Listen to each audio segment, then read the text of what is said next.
I'm Ellen Strickland. I'm the founder of Livingreen, a green retail business that exists in Southern California with 3 stores and an online presence that also takes us national or global, if you will. We have discovered in the last couple of years in particular that to really be a good service to our customers, the homeowners, the builders, the designers, that we need to do more than just offer product to help them with their project. I decided to start offering health and building energy efficiency evaluations for all of our customers in all of the stores because there's a lot of missing information when people are starting to plan and assess their building project, their remodel project. We found that a lot of people didn't have enough overall information about the performance of their home, both from the energy efficiency standpoint as well as the health and impact it has on all the residents. I know for some clients it may feel like, oh God, here comes an extra step that I have to take care of or conduct before I can just simply go in and buy something to remediate or fix the problem. But what we find is we actually save people a lot of time, money, stress, energy, frustration, and sometimes just pure desperation about how to fix a problem by getting them to think their way through all the steps first. My name is Stephanie Johnson, and I am an interior decorator and a mom here in Santa Barbara. I'm married to Matt Johnson, and I have 4 kids, 2 still living at home, teenagers, twins. I heard about Livingreen's energy efficiency and building health evaluation services from being in the store and talking to Ellen Strickland. I decided to do the evaluation in my house because both my husband and my son have allergies and asthma, and my son was sick a lot in the last couple of years, and I've sort of suspected for a while that they might be allergic to things that in our house. For instance, maybe the carpet or the cleaners that we're using, or maybe even fabric softeners. So I started doing a little bit of research on my own and decided that I probably needed to have our house tested. And my husband and I decided to have the energy efficiency evaluation done because our house the temperature has never been right.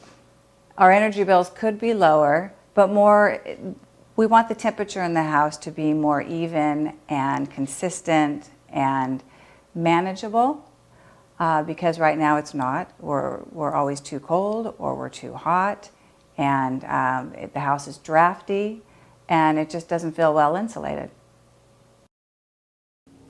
Hi, I'm Wayne Pendrey. I'm an energy consultant, a building energy analyst, and I do full comprehensive energy analysis of all types of buildings. My name's Larry Gust, and I'm a certified building biology and environmental consultant, and I look at homes to see how health supporting they are and recommend improvements to make those homes more health supporting.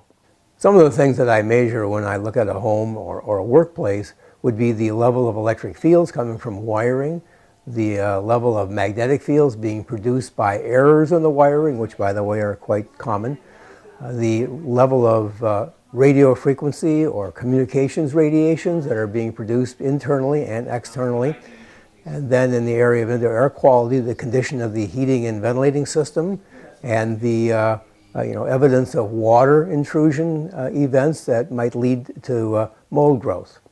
When I go to a client's home or workspace, I'm there to measure the efficiency of the building, the envelope of the building, find out how much air leakage it has, how well the insulation is performing, the doors and the windows. We do combustion safety checks, appliance checks to see if the equipment is up to date and using efficiency.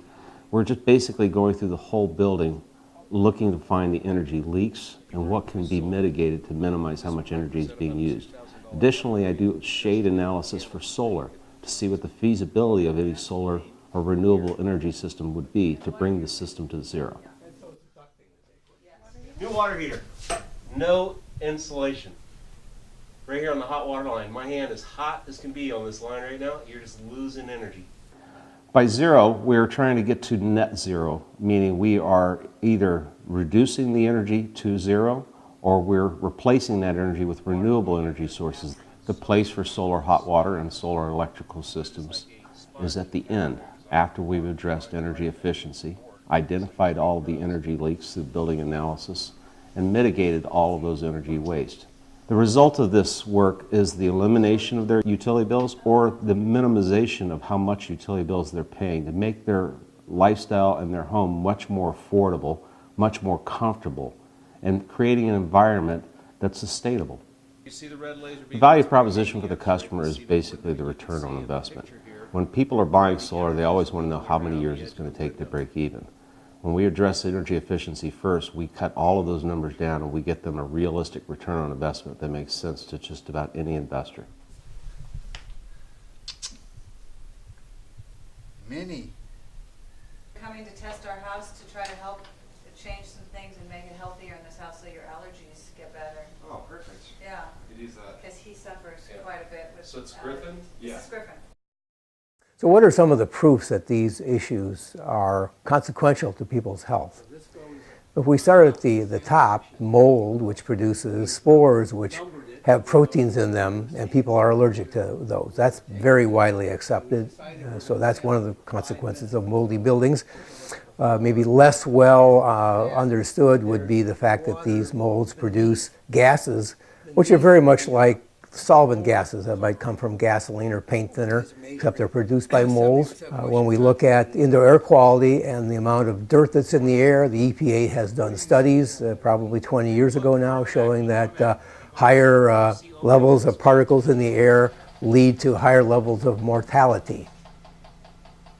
When we come to electrical issues, there's a lot of, I would call it, observable data from 30 or 35 years of actually doing assessments that show people are affected by electric fields, especially in the sleeping area.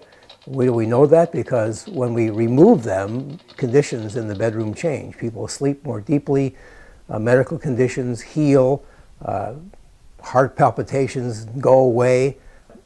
Man, we've had tens of thousands of people who have shown that have shown effects of having these things reduced. And in the end, we're trying to almost 45 degrees. practice a precautionary principle. When it looks like there could be a problem and we can avoid the things that's causing the problem, it's only smart to be doing that. There's so many inner workings of the house that you just don't know as a layperson, and so you don't even know what to look for. You don't even know what could be causing a problem. So it's just extremely valuable information, and